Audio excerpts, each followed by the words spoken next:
Good morning, Kay again. Day number 3 officially complete.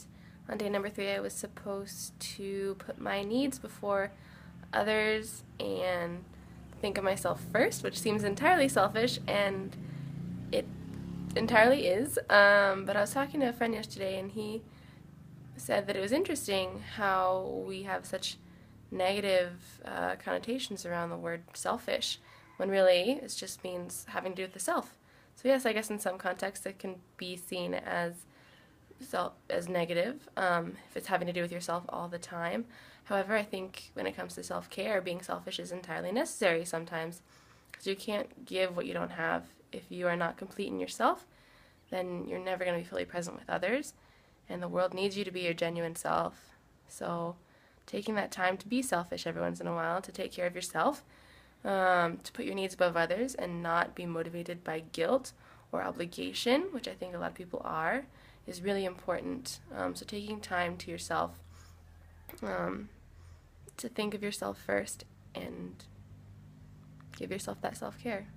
And so yesterday I did that, and there were a couple instances where it was like I felt kind of obligated to hang out with people or to kind of travel around with people.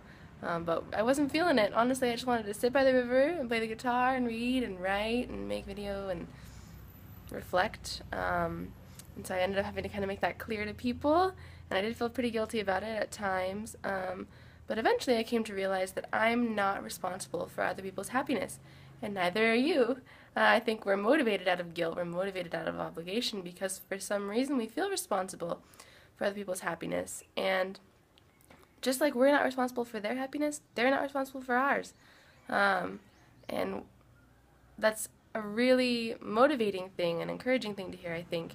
Just knowing that we are responsible for our own happiness. We can decide how happy we want to be given in different situations.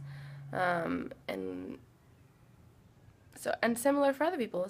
And it's the same for other people. So, if you feel responsible for other people's happiness and feel guilty about not hanging out with them when you feel like you should, or if you feel obligated to do things that you don't want to do for other people's sake, I think it's good to remind yourself that you're not responsible for their happiness. They are, and you're responsible for your own happiness. And so, in those moments, what are you gonna choose?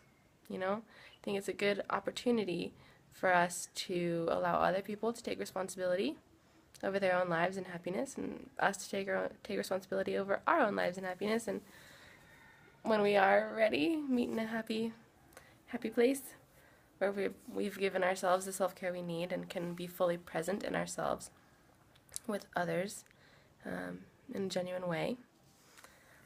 So yeah, that's kind of the main lesson I took out of that.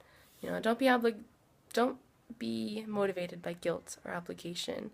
And remember that other people are just as responsible for their own happiness as you are for yours. And it's so freeing to know that, I think. To know that I can decide how happy I'm going to be given different situations. Happiness is a choice. It's pretty cliche, but it's true. Yeah, anyway, so it's a new day, and I'm going to focus on forgiving myself, day number 4, for things I may have, held against myself, different resentments that I haven't really let go of, things like that. So it'll be a good day of self-reflection, releasing some negative stuff. Yeah, and I'll let you guys know how it goes. Want to see a beautiful view out there? Yay! That's pie. I get to go spend the day out there. Anyway, have a beautiful day, loves, and thank you for listening and watching, and I'll see y'all soon. Mwah.